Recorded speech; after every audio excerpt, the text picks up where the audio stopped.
Good morning, students.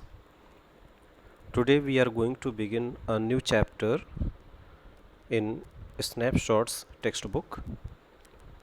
The name of chapter is The Address and it is written by Marga Minko.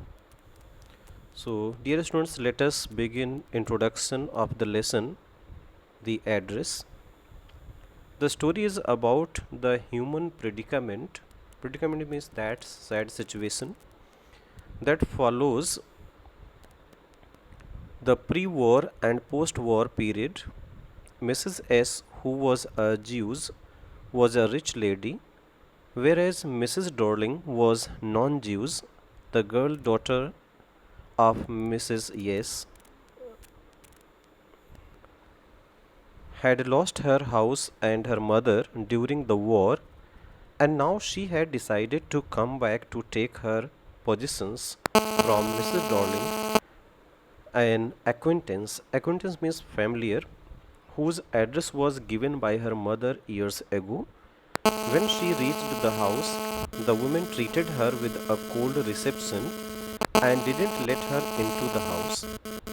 She decided to go back anyway, and then she met her daughter, who let her in and told her to wait inside. When she saw all the possessions in front of her, she couldn't connect with them and decided to leave the house. Now let us try to know the summary of the address. After ringing the doorbell of Mrs. Dorling, who lived at number 46 Marconi Street, the protagonist was given a cold reception and Mrs. Dorling took much time to recognize her. Mrs. Dorling had thought everyone in the protagonist's family was dead and asked if anyone else had come along with her. Mrs. Dorling refused to let the protagonist inside her home and told her to come back sometime later. The protagonist recognized her mother's green cardigan, which Mrs. Dorling was wearing. She decided to go back to the train station and thought about her mother and how she told her about Mrs. Dorling, who was an acquaintance of hers. During the war, Mrs. Dorling would visit their house and take their possessions with her as she didn't want them to get lost if they ever left the place. Mrs. Dorling had a broad back. The protagonist decided to go to Mrs. Dorling's home to get back their belongings. When she rang the bell, Mrs. Dorling's daughter answered the door. She let her in and asked her to wait in the living room. Living room is her drawing room. When they were crossing the passage, the protagonist noticed their Hanukkah candle stand that they had never used because it had been unmanageable. When she reached the living room, she was horrified as she saw all her mother's things that were arranged in a tasteless manner. The furniture was ugly and the room had a muggy smell, and it made her disinterested and she wanted to leave the place. Mrs. Dorling's daughter offered her a cup of tea, and the protagonist noticed the old table cloth that had a burn mark on it.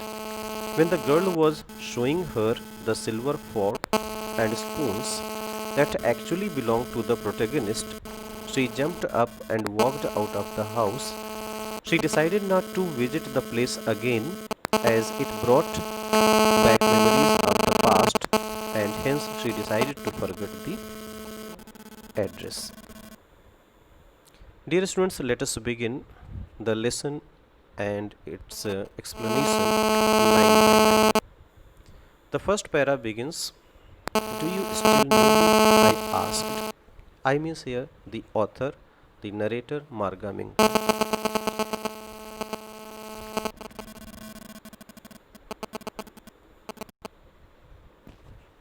So in this opening paragraph or the passage, the narrator begins just like a novelistic approach. It means as the novels begin in the same way, without any preamble or introduction, the chapter begins. Do you still know me? I asked. The woman looked at me searchingly. She had opened the door a chink. Chink means partially opened, not fully one. I came closer and stood on the step. A step means a doorstep. No, I don't know you. I am Mrs. S. daughter. She held her hand on the door as though she wanted to prevent it opening any further. Her face gave absolutely no sign of recognition. She kept staring at me in silence. Staring means looking at. Perhaps I was mistaken, I thought. Perhaps it isn't her. I had seen her only once, fleetingly, and that was years ago. It was most probable that I had rung the wrong bell. The woman let go of the door and stepped to the side. She was wearing my mother's green knitted cardigan. The wooden buttons were rather pale from washing.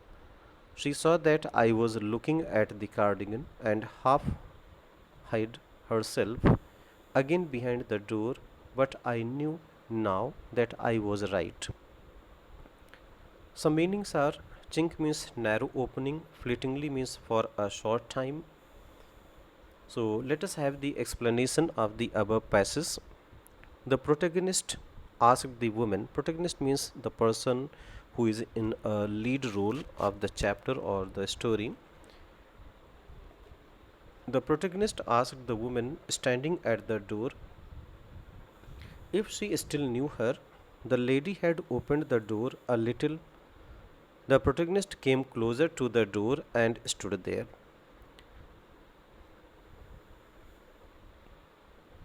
The woman responded negatively, and the protagonist still gave her introduction.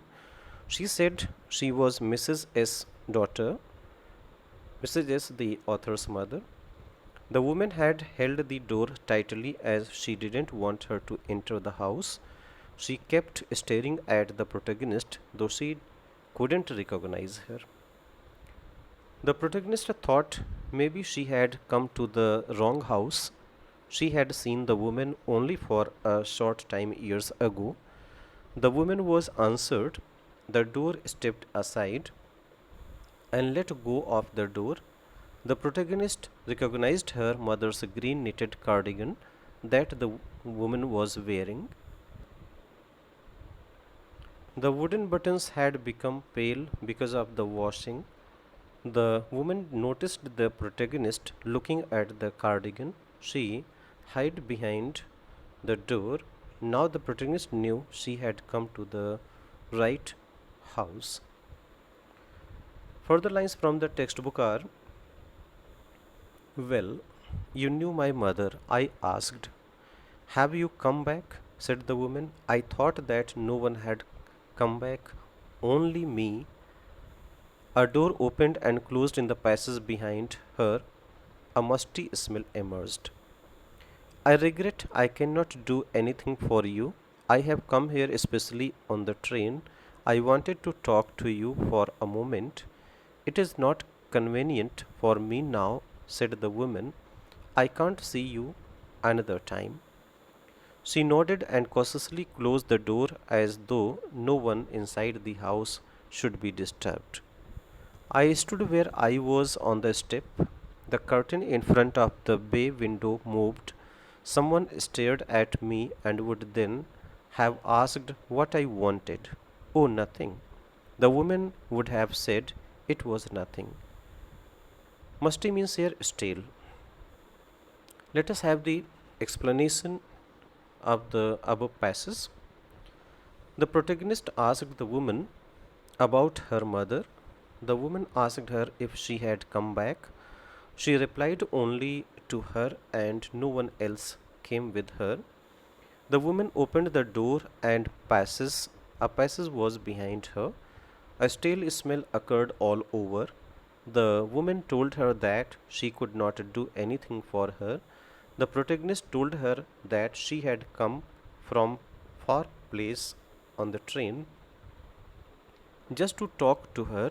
The woman told her it is not convenient to talk right now and asked her to come back later. The woman closed the door as she didn't want anyone to get disturbed in the house. The protagonist was still standing on the step. She saw a curtain moving on the window bay. Someone was staring at her from inside the house. She thought it was nothing, as the woman would have told her.